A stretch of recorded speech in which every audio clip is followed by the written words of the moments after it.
Good afternoon, everyone, and welcome to the Renfrew Center's Recovery webinar, Reclaiming Your Identity in Recovery. My name is Hannah Podhorzer, and I am a member of our Alumni Services team. I will be your moderator for today's online presentation. Before I introduce you all to our presenter, Erin Birely, who perhaps needs no introduction, I want to go over a few announcements to give others some extra time to join in. First, we are excited to continue hosting our monthly virtual alumni support group, and our next meeting is scheduled for Tuesday, September 16th. This group is open to alumni from all levels of care, and you can register on our website. We are also excited to announce our fall workshop, Turning Leaves, Turning Pages, Writing a New Chapter in Recovery. We will host both in-person and virtual workshops on October 21st and 22nd, and we'd love for you to join us. Again, you can register on our website. And if you're looking for more resources or support on your recovery journey, you are always welcome to connect with us in Alumni Services. You can email us at alumni@renfrewcenter.com or text our new Alumni Services line, which we'll share in the chat and at the end of today's event. Now, to get on with the reason you all are here, following the webinar, we would love your feedback. You will receive an evaluation form via email to be completed online. This evaluation form will help us develop new and innovative programs that will assist you in your recovery. A question and answer session will follow the presentation. Questions can be submitted anytime during the webinar by typing them into the chat function. A reminder that your questions will just go to us. And now I would love to introduce you all to today's presenter, Erin Birely. Erin Birely, licensed clinical professional counselor, started working as the team leader at the Renfrew Center of Baltimore in September 2016 and joined the Alumni Services team in 2019 as the Alumni Services Coordinator.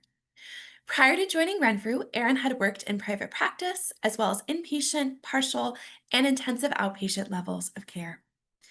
Erin has worked in the field of eating disorder treatment since receiving her master's degree in 2012. She enjoys working with people to make positive and long-lasting changes in life through therapy and building their emotional tolerance. We are so grateful to have her speak with us today on this important topic. So without further ado, the Zoom stage is all yours, Erin.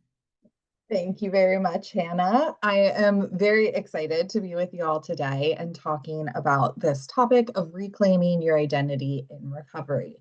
Identity is one of the big things we talk about in recovery. Values groups help with this, and we're always some of my favorite groups to run. So we're going to go over that a little bit today. So we'll start with some basics. So, what is identity? When we're talking about identity, we're referring to the qualities that make someone or something unique and recognizable.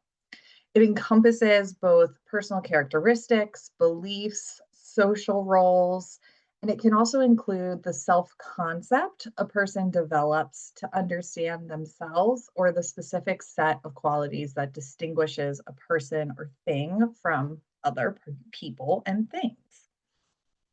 So we all experience both intrinsic characteristics, so things like race, height, family culture, socioeconomic class, these different things that are just kind of we're born with as part of our identity. And we have little control over some aspects of our identity. But there are also extrinsic aspects to our identity that develop based off of our beliefs and experiences throughout life. So when we're thinking about an eating disorder, playing a sport, serving in the military, other life experiences like this can become part of our identity, and they help contribute to that unique set of personality traits, beliefs, and characteristics that we kind of use to define who we are. So how does identity develop? We said there's both intrinsic and extrinsic. So it encompasses so many aspects of life. It's helpful to understand like what really does and how does somebody's identity form. So to start off, I think it's important to say that identity is not stagnant. It is something that grows and develops and continues to impact throughout our lifespan. So there are different theories on identity development in psychology, but the thing that all of them share is that it's not a stagnant kind of one thing that happens. Um, while we understand there are times where identity development might be more prevalent or more prominent, it is not to say that these are the only times when someone's working on identity development. Eric Erickson, one of the early psychology peeps, his theory of life stages supported this idea that identity is formed throughout our lives. So his theory was really foundational in lifespan psychology and frames identity as a series of psychosocial, what he calls crises, that happens from infancy throughout the rest of our life. So we kind of have these different periods in life where we're faced with different questions that he refers to as the crises. So, can I trust the world? Can I do things by myself, or do I have to rely on others? Is it okay for me to do things? Is it okay for me to move, to act? Can I make it in a world of people and things? Who am I and what can I be? Can I love and be loved? Can I make my life count? And was my life meaningful? So his theory really supports this idea that we are faced with different, sometimes real crises, but experiences and changes that challenge us to approach these questions. And the answers we find to these questions contributes to our overall identity and how we act in the world and in relationships. And while he kind of breaks it into these different life stages, it's not to say that these questions don't come up at different times and kind of reemerge throughout different stages. Further support for identity development being a process and not something stagnant comes from longitudinal research that has also been done on it. And it shows us that identity continues evolving well into adulthood. There was even a Finnish study that tracked identity development from 27 to 50. So, like, previously it was kind of said, like, oh, by like 25, personality and identity is kind of stagnant. But this study really showed that actually there are shifts that continue to happen across various life domains. So things like occupational goals, relationships, belief systems, that shows that identity is something that is continuous and continually evolving and developing. So we talked about beliefs because beliefs impact our sense of identity. So, how do these beliefs get formed? It is a multi layered process. So, it blends both cognitive processes, emotional experiences, neurological processes, cultural storytelling. And these beliefs take hold. And when they are then reinforced, often by other experiences, both emotional but also social experiences we have, they get reinforced even more intensely. And it helps us understand how these beliefs come to really shape how we view ourselves and the world. So, I want to dive into a little bit more of how beliefs are formed and how these different pieces really impact belief formation, which will then go into this discussion of identity development. So, cognitive formation. So, the cognitive model of belief formation is a prominent theoretical framework, and it breaks belief formation into 5 stages. So, that beliefs are formed from something happening, a precursor. We then go into a search for meaning. We're then evaluating. We're then adopting the belief, and then it's having an impact on how we think in future experiences and situations. What we also know is that reinforcement through thinking patterns, thinking traps can also impact how that gets reinforced, and those adopted beliefs stay kind of really stuck and can feel a little stagnant for us. So let's go into what these 5 stages really mean, though. So, a precursor refers to a trigger.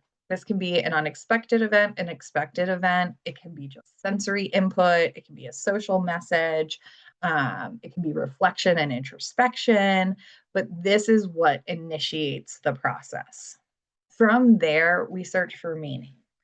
We talk about this all the time in UT. So we talk about the idea that when we take in information, when we have an antecedent, we then make meaning of it. We appraise it. So search for meaning and evaluation are kind of that appraisal piece. So we interpret the precursor. We draw on existing beliefs, we draw on emotions in the moment and also previously, we look for patterns and social context, and we create some meaning for this precursor. We then go into this process of evaluation. So the beliefs are assessed for kind of like, well, how well does this explain the trigger? And then also, how well does this fit in with my existing beliefs? So we're looking at both things. Does this explain the trigger and does this fit into my existing beliefs? Because one of the things we're going to talk about later is the idea of cognitive dissonance when our experiences don't fit our existing beliefs and how that causes some distress for us. So if we deem this, sufficient, we evaluate it as like, okay, like this, fits in with my beliefs, this can explain the trigger, then that belief becomes integrated into our belief system. And this is belief adoption. So we kind of take it in and say, okay, this is now something I believe. Once the belief is adopted into our way of thinking, it then begins to have that impact on cognition. The new belief influences perception, reasoning, and possibly other beliefs moving forward. This process shows us how cognitive beliefs are formed and then continue to impact. So they keep getting reinforced. As we have more experiences and integrate new beliefs into our way of thinking, it can impact how do we see ourselves and our belief of our identity. So thinking about those kinds of things. The place where this can be kind of harmful is when we are unable to think flexibly.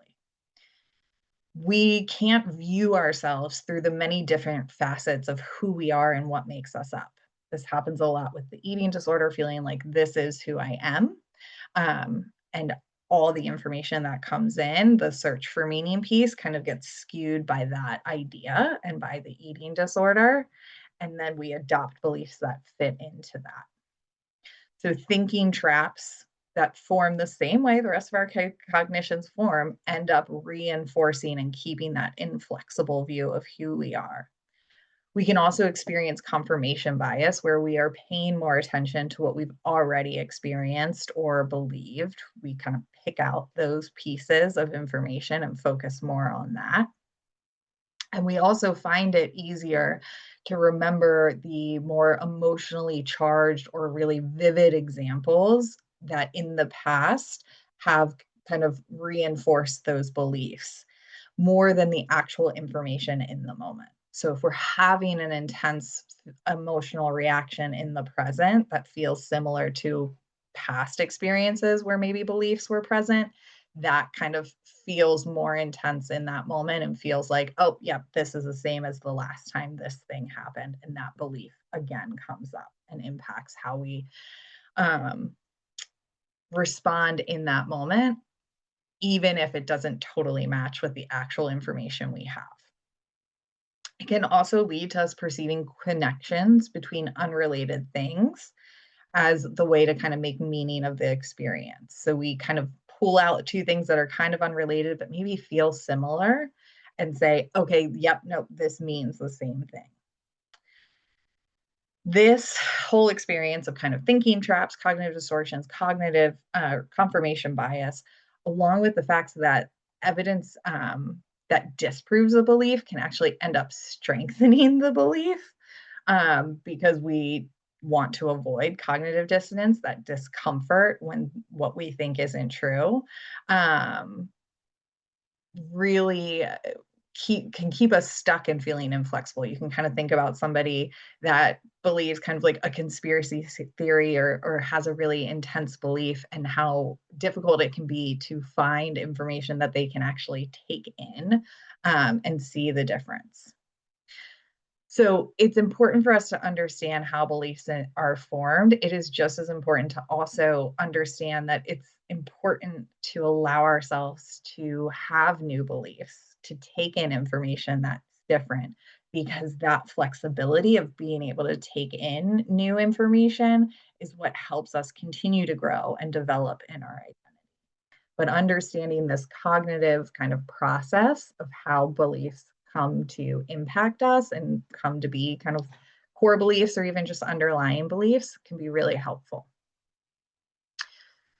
Neurologically, so for those interested in kind of the neuroscience models, not my forte, but we did a little research on this. We can talk about how neuroscience really complements that cognitive model as well. So, research has found the brain constructs reality. So, we kind of talk about like everyone's reality is slightly different because everyone's reality is based on their brain kind of constructing it, it's interpreting sensory input, and then it's kind of making sense of that in line with existing beliefs. Think about when you see somebody from across the room, and you go to wave because you think you know them and then you don't. Your brain took in information, kind of jumped to a conclusion of like, oh, yeah, that's Tim. And we're like, Tim. And then we're like, oh, that wasn't Tim, because it took a minute for our brain to kind of catch up with what was really happening. It's easier for our brains to code things that are similar to what has already been coded. So our brain's doing a lot of work, and it's trying to do it as efficiently as possible. So what it already knows, it's going to kind of code quicker of like, yep, no, this feels similar, so it's probably this. It's not always the most efficient, but it's trying to do a lot. So we got to give our brain the chance to make some mistakes sometimes. Additionally, the amygdala tags emotionally charged information as important, and actually that leads to strengthening memory and coding. So those intense emotional experiences we've had are easier to remember, easier to access because of the emotional intensity that we experience with them. This means that experiences that go against a belief that maybe didn't have that strong of an emotional impact are more likely to get lost. They're easier to forget, easier to not think about. And we also know that memory is reconstructive. So anytime we remember something, it blends both like the present and the past. So it blends both what happened in the past, but also what are our current beliefs and what are our current emotional experiences. So this means that the way we may be remembering something today will be influenced not only by what happened 3 days ago or whenever we're remembering it, but by what we're feeling in this moment and the other experiences we've had since then, which can lead to an inaccurate belief being reinforced over time. We can think about this, for those who have gone through the group, explaining the EDA graph and why we ask you to track every day. We talk about the idea that, when we're really struggling in recovery, it can be hard to see the progress that we've made. If we have those data points to see, yeah, we're still struggling and we've made progress, that takes out kind of that emotional piece of memory of like, nope, I've just been struggling the whole time, to be able to add in some flexibility there. So, moving away from the brain and kind of that piece, there are also influences from social and emotions, kind of like we talked about the neurological piece, but social and cultural impact on beliefs also. So, social learning, and group dynamics play a big role in what beliefs we are exposed to and which are reinforced. So we know that social learning, we can internalize beliefs, especially from authority figures, peers, media, and cultural narratives. Diet culture and healthism are great examples of how many of us have internalized beliefs about what a person's physical appearance means about their health and happiness in life, because we've received these messages from authority figures, from peers, from the media, these kinds of social messagings we've got, and it can lead us to assign an identity to ourselves and to others based solely on appearance. Oh, that person's healthy, that person's unhealthy, simply by looking at someone because that's the messages we've received from these different places. Additionally, the bandwagon effect, when we have many people around us who believe the same thing, it reinforces this belief for us. So the popularity of an idea can drive its adoption by individuals. You can see this on like TikTok trends around different mental health terms, different things that aren't cool. Popularity of these ideas can and feeling connected to it can lead to us incorporating this into how we see ourselves and how we present to the world. It's also true that we are drawn socially to groups that feel similar to ourselves. So, this idea of homogenous beliefs. It leads to, we prefer to be in social groups whose beliefs already align with our beliefs. And this in turn reinforces those beliefs. We'll see this a lot recently with kind of the partisan nature in politics. People are really focused on exposing themselves simply only to similar beliefs to their own. If we identify with one, we are likely to find others who reinforce that belief, even if that identity isn't what is most supportive for us moving forward. So thinking about that. Cultural, religious narratives, rituals, stories can also provide beliefs and reinforce them for us. So the stories and rituals often contain emotional associations as well, and as such, kind of trigger that amygdala response we learned about in neuroscience. And when these stories or beliefs impact our identity and kind of how we view ourselves and how we view others, they might end up supporting the eating disorder, and their continued presence kind of reinforces that inflexibility with our identity. And then emotional intensity. We learned, like I said, from neuroscience, strongly emotional experiences make beliefs more memorable and also can make them more resistant to change. When we're with social groups, we can experience heightened emotions, meaning that there are more memories strongly encoded. We're usually feeling more emotions when we're surrounded by other people, we're interacting, we're maybe connecting, as opposed to when we're maybe by ourselves and we're just kind of doing our homework or whatever it might be.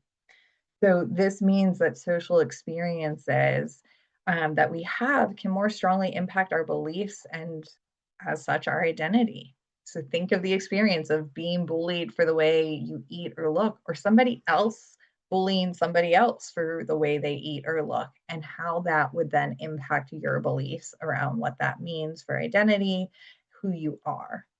Um, because that is all going to impact how flexible we are with our identity. So we've kind of gone over, how beliefs are formed. And when we started this presentation, we discussed how beliefs impact our identity. What is important to remember, though, is that beliefs and identity can and do change with time. But all of these things that can influence and lead to really rigid beliefs and a rigid identity can also help us access identity shifts and belief shifts as well. So identity is not fixed. It is not stagnant. It is flexible and can change. We saw from developmental psychology and lifespan psychology, like it is meant to change. We're meant to continue to have these different questions posed to us, have these different experiences. Um, and we want to explore kind of how these can impact and influence that change in identity and that flexibility in identity. Social relationships, our lived experiences are actually some of the most impactful things that can create change in our beliefs and our identity. So I want to review how our experiences, how our cultural relationships, how our developmental experiences, how responsibilities changing can create that change in our beliefs and our identity. The developmental changes on identity. Like we talked about, one of the biggest times we can really see changes in identity is throughout development. Think about middle school, high school kids trying to figure out who they are, exploring different styles, different interests, maybe even different friend groups. And while we kind of think about this as a very visible time of identity exploration and change, it doesn't end there. Um, we've actually talked about different times where identity development takes place. A big one is kind of in that emerging adulthood kind of age range. And the reason for this is that there are a lot of new experiences that happen. There's a lot of identity exploration, kind of figuring out, okay, what are my roles? What are my beliefs? There's more instability. Emerging adulthood is really a time where there's a lot of changes, a lot of transitions. So we're kind of figuring out, okay, which ones am I wanting to keep? Which ones am I wanting to let go of? And there's more of that self-focus, really, okay, who am I and how do I want to develop? Kind of feeling like there's an in between. Okay, like I'm not a kid anymore. I'm not an adolescent, but I also do I totally feel like an adult? Um, and there's a lot of idea of possibility, feeling like kind of the world's laid out in front of you. You can move forward, you can figure out, create new paths. And this increase in new experiences at this developmental stage and at other stages in life can lead us to more exposure of differing beliefs and ideas. So from this life stage, this may be when somebody, first receives treatment and they're exposed to anti-diet culture information and the people who really like embody that and live it. For others, it can just be their first time encountering different types of people in their workplace, or you move to a new city and there's a different culture there. Either way, these kinds of times, whether it's this developmental stage or maybe these aspects showing up at a different time, provide us with this opportunity to explore new and different beliefs and figure out what are the ones that we really want to um, be a part of who we are and which ones do we want to adopt if we're willing to kind of take that flexibility and tolerate that. Um, Again, we can bring in Erickson's earlier referenced crises to discuss, to kind of see how this continues throughout life. Those big questions will continue to show up in life. But so development, just having these different experiences, these different things happen throughout life as we get older, can really impact our view of ourselves and our belief in our identity. I've said experiences a lot already if you can't if you haven't noticed, but experiences do have a really big impact on our identity. Um, one of the things that we know is that as we have more experiences and more responsibilities, um, this changes the way we view things and what we're exposed to. Exposure to new cultures, new social groups can be the start of changing our identity and developing differing beliefs than what we've held before. As we take on more responsibility, we may also be exposed to areas we didn't realize we didn't feel as confident in. You think about going off to college or getting your first apartment and kind of being responsible for feeding yourself, doing the grocery shopping, doing the cleaning, all of those things on your own. It might be that, that brings up some of those questions, some of those crises. We might just travel and experience different cultures and think, huh, why do the French have such a better work life balance than the US culture does? Different things like that. But the more we experience in life, the more we're exposed to different ideas and ways of being, the more we can kind of figure out what works for us and what maybe we don't feel as connected with. Big part of Renfrew's unified treatment model is focused on increasing our comfort with new experiences. We talk a lot about helping clients not focus on what they can live without and instead focus on what they can live with. So, what kind of discomfort, what kind of experiences do we feel like, you know what, I don't want to have to tolerate this, and I know it might be part of life, so I can, as opposed to saying, like, well, I just won't do anything different because I'm just going to stay in this little bubble. It can be a hard switch for a lot of us because of cognitive dissonance. And we've got our little um, comic up here about cognitive dissonance and why that can be so stressful for us. Because when we're exposed to new ideas and beliefs that conflict, this can bring up discomfort. And a lot of us want to avoid that. So we end up reinforcing the beliefs we already hold. Really, the goal is to allow for flexibility and beliefs, to allow us to have a more holistic view and tolerate the developing and changing experiences of our identity or experience of our identity. By allowing ourselves to not get stuck in the kind of that cognitive dissonance, well, I just want to avoid it, we are actually allowing ourselves to be more flexible, think more flexibly, act more flexibly. Um, and this creates kind of more connection and more ability to tolerate discomfort. This also allows us to experience new social norms, different ideas that maybe we haven't been exposed to before. And that can help kind of with increasing the number of beliefs we maybe are exposing ourselves to in that belief formation. As we increase our willingness to experience different beliefs and views, we also provide ourselves with the opportunity to learn and connect with different cultures. Um, when I discuss cultures, I'm talking both like large cultures, think like Western culture, US culture, and I'm also thinking about like smaller cultures. So think the culture of a new friend group or a new sports team or a new work environment. But culture revolves around kind of each culture has their own unique ideas, roles, and rituals that allow us to experience different ways of being in the world.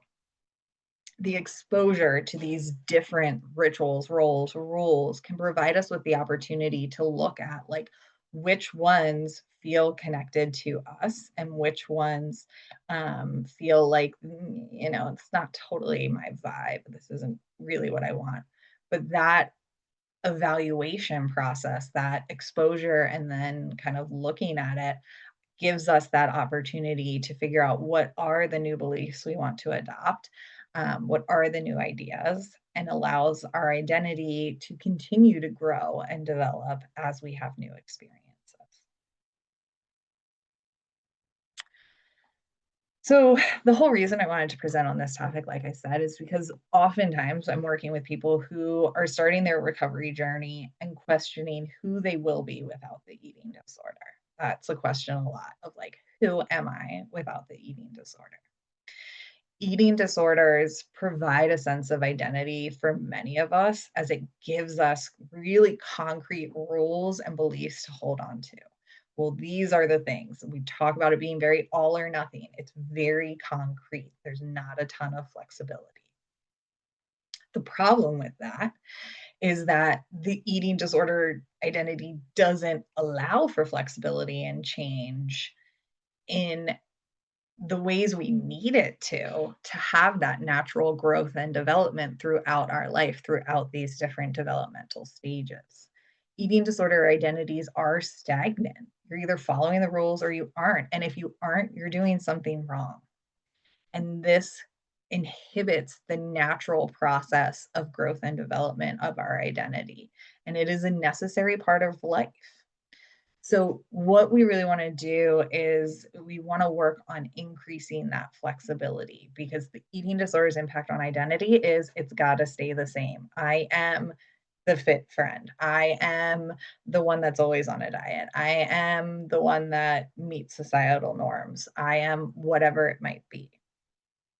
And so being able to have a more flexible identity and see that there are many parts that make up who we are is an important piece of kind of creating that change for ourselves.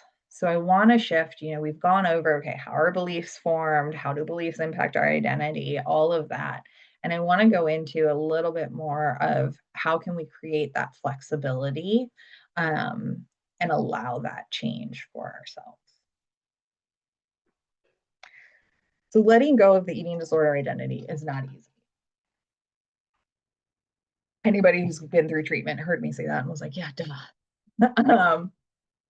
Like I said, it gives us very comfortable rules to follow. And when we don't follow those rules, it leads to uncomfortable emotions. One I hear most often is shame. And this emotional reaction has developed to keep the eating disorder identity and beliefs strong and to decrease flexibility. Of course, we want to avoid shame. Let's just follow the rules and then we don't have to feel that.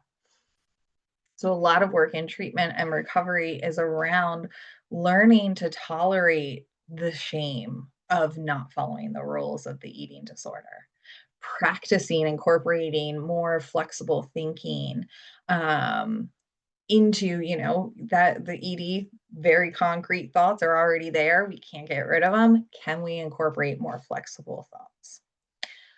Another part of letting go of the eating disorder involves the behavior change. This can be a particularly difficult part of the change, as many have used their eating disorder behaviors as part of their identity. This is how I present. And changing the behaviors means there's this visible change to what feels like is our identity. It can feel like everyone around us will notice these behavior changes and they're going to think differently because of it. Well, I'm not saying that's untrue. There can definitely be true in part. The change is also a normal part of growing and shifting identities. We see those behavior changes also when, people quote unquote settle down. Somebody has kids, somebody changes a job, and their behaviors change a little bit. So yes, that can happen, and recognizing that is a normal process. Additionally, when we've always identified and followed diet culture, it can be really hard to let go of those beliefs and practice flexibility. Diet culture, especially, it's so enmeshed with our daily culture that, as we try and create more flexible views of ourselves that incorporate all aspects, uh, diet culture can be kind of that nagging voice that keeps trying to return to those old values and reinforce those.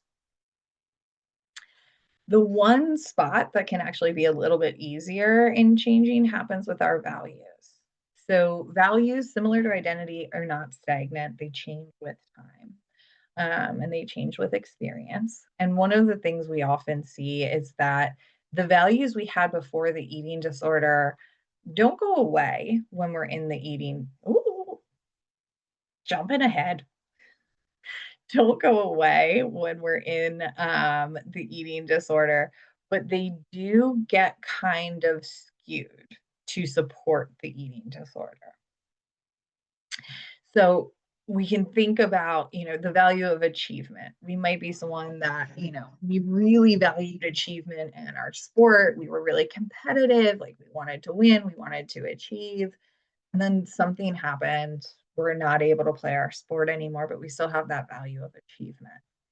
And we want to adhere to it. We want to continue, holding on to that value. And we're not quite sure how. So this is a situation where that value might get skewed to kind of support, achievement in your diet, in your exercise. And while this skewed view kind of reinforces the eating disorder in the moment, it also means that I'm not going to ask you to give up any of the values that you have in recovery. Because if we can skew them one way, it means we can skew them another way. So, we're going to talk a little bit about how we can work with our values to have them support our recovery oriented identity as opposed to the eating disorder identity. So, we're going to jump into a little values exploration a little bit more. So, what are values? Values are personal or cultural beliefs about what is good, desirable, and important, and they serve as a moral compass to guide our actions, decisions, and relationships. They provide us a framework for understanding the world, motivating purposeful action, determining priorities, and influencing how people behave and interact with their environment.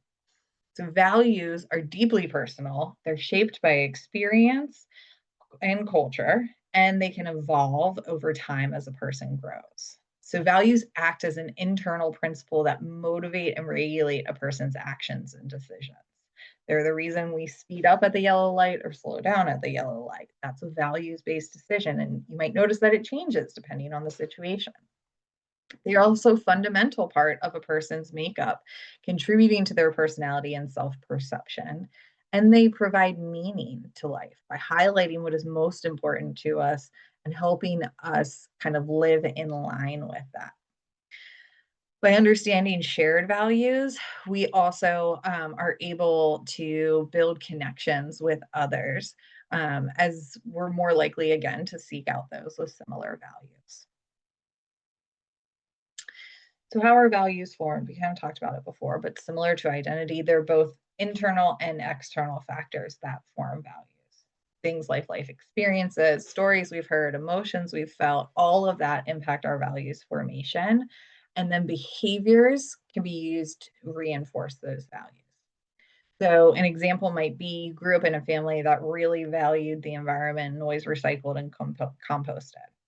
The behaviors of having to put things in the recycling or in the compost, maybe going to tree planting days or rallies for Greenpeace or whatever it might be, would reinforce the value that environmentalism is an important thing in this family. So we've got that life experience of doing these things, we've got the behavioral reinforcement, we've got the external influences from family. But at some point in time, we might move out. We might start living with somebody who doesn't value these things, who doesn't recycle. We might move to a place where they don't do recycling. And when we stop engaging in these behaviors, we might notice that maybe that value doesn't feel as important to us. This could be for a few reasons. It could be that it internally just wasn't actually that important of a value to us, and the behaviors were just reinforcing it. It could be that, it is important to us, but we're just not behaviorally reinforcing it as much anymore. But those are things to look at as we're understanding our own values. So, how do we work to shift our values to no longer support the eating disorder identity? Let's talk about it. So, first, you need to know, what are your values? Take some time to reflect. What are the things that are really important to you? Think about, if others weren't around, what would you spend your time doing? Who would you want to spend your time connecting with? Take a look at your behaviors. Ah, take a look at your behaviors and what you engage in regularly. What are you regularly doing? And then, what values are those reinforcing? If I'm picking going to the gym over going out with coworkers for happy hour, what value am I reinforcing there? You know, when we see a yellow light, are we speeding up or slowing down? What value is at play? Looking at our behaviors can give us insight into what we are valuing in that moment. And it may change depending on the circumstances. There are sometimes I slow down at a yellow light, there are sometimes I speed up, and I can understand why that change happens. We can also explore other values by taking a look at, a values list. Literally Google values list. See which ones look new to you. Talk with your friends and peers, your coworkers, about what their values are. See how they may be different or similar to your own values, and explore why. What about it is important to you? Reflect also on the people you admire. What are their values? What are the things they support?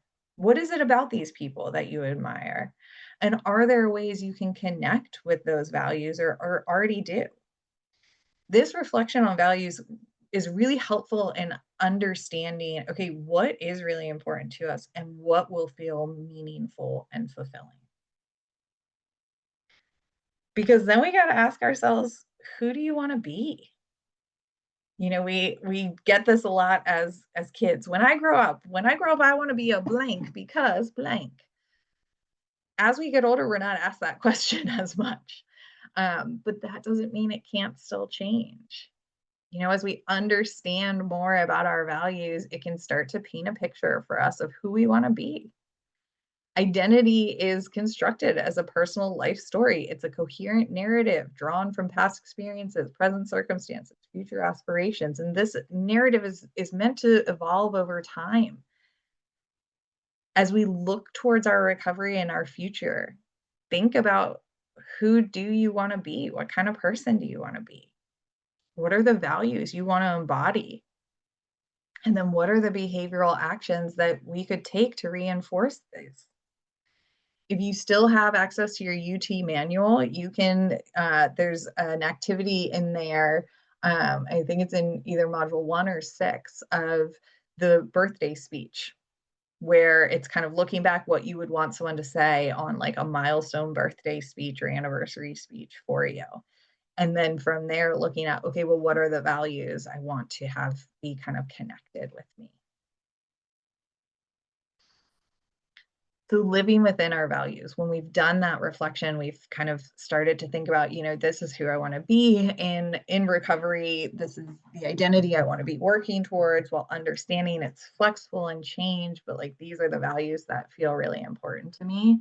Um, we want to then figure out, well, how do I start living within my values? Start by looking at the behaviors. Look at, what are the behaviors that would reinforce those values, reinforce that identity? You might use an arc. Imagine a situation that you're going to find yourself in. Think about, okay, if someone was acting in line with these values, if someone was acting, if this was, part of their identity, how might that person respond behaviorally? Find the small steps you can take to be more in line with your values and start acting on them. Could be as simple as changing the topic when someone brings up a diet that they're on, or making a conscious effort to not comment on others' appearances. But these small steps that are in line with our values will help us feel more connected to them and like we're acting in line with them, which then leads to bigger and bigger steps. And it's also important to work on increasing your emotional tolerance and willingness to tolerate being uncomfortable. Being in line with our recovery oriented values and our recovery oriented identity doesn't mean that things are always going to work out in our favor. We can be living a values driven life and still have things go wrong. What we know, though, is that when most people experience this and they've acted in line with their values, they feel like it was true to who they are, it feels more tolerable than if they acted out of line with their values. So working on developing that tolerance for discomfort is going to be an important part of living within our values as well, because there are still going to be uncomfortable moments. Identity change is never easy, and it does require us to grieve the loss and letting go of the past identity. It's a time where it will be important to let yourself feel the uncomfortable emotions associated with grief. Nobody likes to feel grief, and it's important for us to feel. It can be helpful to reflect on the ways the eating disorder developed and tried to help and or protect you, to understand its function at different times and acknowledge the ways those functions are no longer needed. Like letting go of a favorite stuffed animal, like this kid in the picture, like that stuffed animal gave us comfort at a time. We can appreciate that that gave us comfort at a time. And we might need to find new ways, if we lose that stuffed animal, to find that comfort. Doesn't mean that stuffed animal wasn't meaningful and wasn't a part of our life and our experience. It just means we're giving ourselves time to let that go and grieve.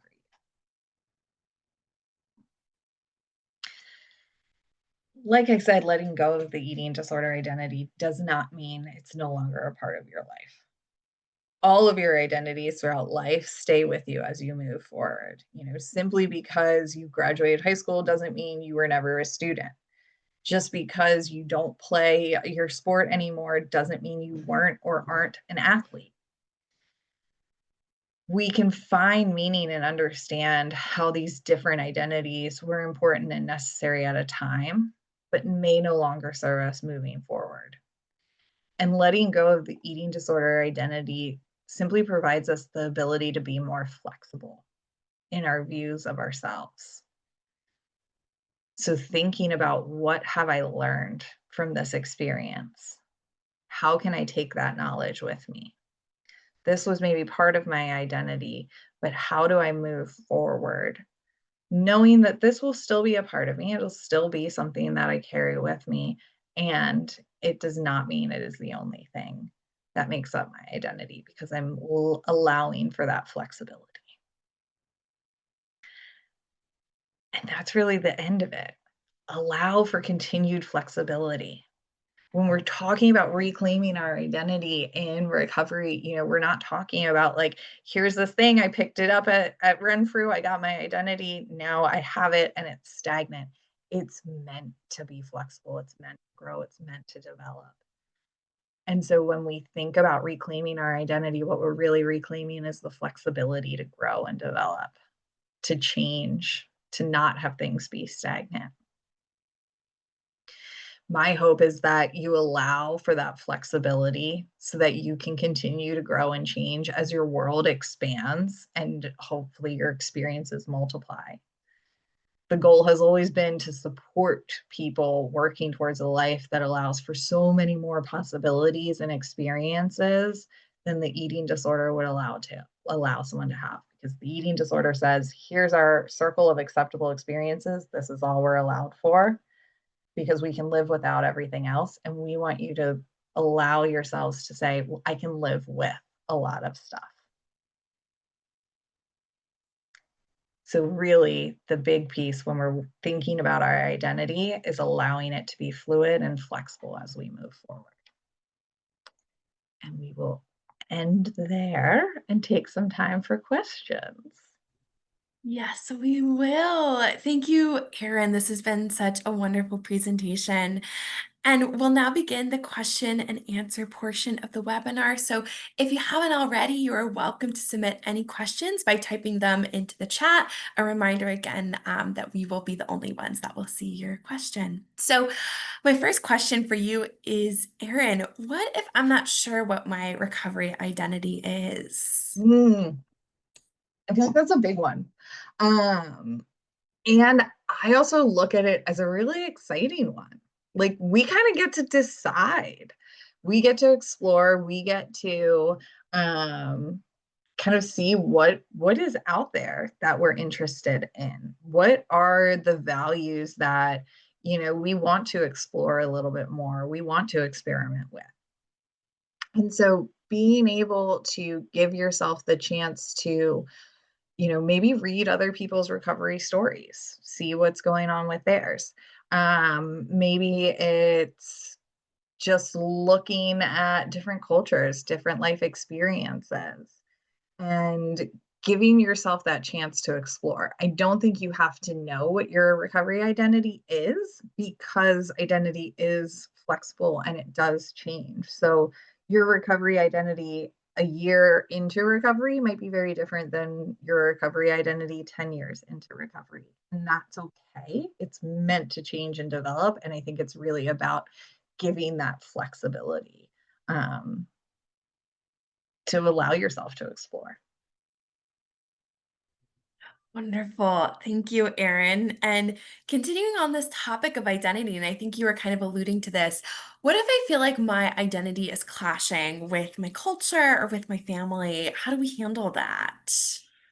That's a tough one because, like, we talked about, a lot of times, especially if you think like developmentally, our identity when we're younger is really influenced by like our family culture, the culture we live in. And as we develop, as we get older, as we grow in our experiences, that can start to clash. Um, and I think that's where that getting comfortable with things being uncomfortable becomes really important, and making sure that we're still acting in line with our values, because the reality is, like, there will be clashes. There will be times where it's uncomfortable and where it doesn't fit. Um, and what we're really wanting to do is still feel like those clashes can be okay. Simply because somebody doesn't believe in our, doesn't support our, like, new identity, our different values, doesn't mean they're wrong, and we wanna feel confident in that, and that ability to say, "Okay, I can feel like this is a part of me, and if this person doesn't acknowledge that, like, I can acknowledge that they don't, and that doesn't mean that I'm somehow wrong or doing something bad." Um, and that's where that piece of, like, when we act in line with our values and things don't go well, we end up having an usually an easier time tolerating it, because I felt like I stayed true to what was really important to me, as opposed to kind of giving in for the sake of no clashes, but I didn't do what was really important to me. That's a great point. Thank you, Erin. And then continuing on this theme of culture and thinking about exploration, how do we explore different cultures and different belief systems that we're opening ourselves up to? Mhm. Um, I love this idea. Uh, I think kind of the easiest way is simply to make sure we have variety. Variety in our social media feeds, variety in what we expose ourselves to. So we talked about, the pull kind of socially and somewhat biologically is to find homogenous beliefs, other people who believe the same things. But trying to find people who are different than you in beliefs, in life circumstances, in whatever it might be, to understand learned experience of other people, reading books by authors who are different than you, um, finding news sources that don't always support maybe what your beliefs are, um, inviting into your social circles people that have differing opinions, so that we do have that ability to learn about different experiences. If you have the ability to travel to different places where the cultures are different, I think that's a great way to do it, but, like, really let yourself kind of experience the culture that is different. um, can be an important piece, but really looking at your life and seeing, like, how much variety is there. We talk about it a lot with meals and meal plans, and, like, let's make sure there's variety in the food. But I think looking also, like, variety in our life. Do we have people that don't look like us, that don't sound like us, that don't have jobs like us? Like, do we have variety in our life also? Um, and I think that's a really great way to start to open yourself up to that flexibility and see that there are many different ways to be, and different ideas and beliefs that we can learn about. Mm, I love that, Erin. Thank you.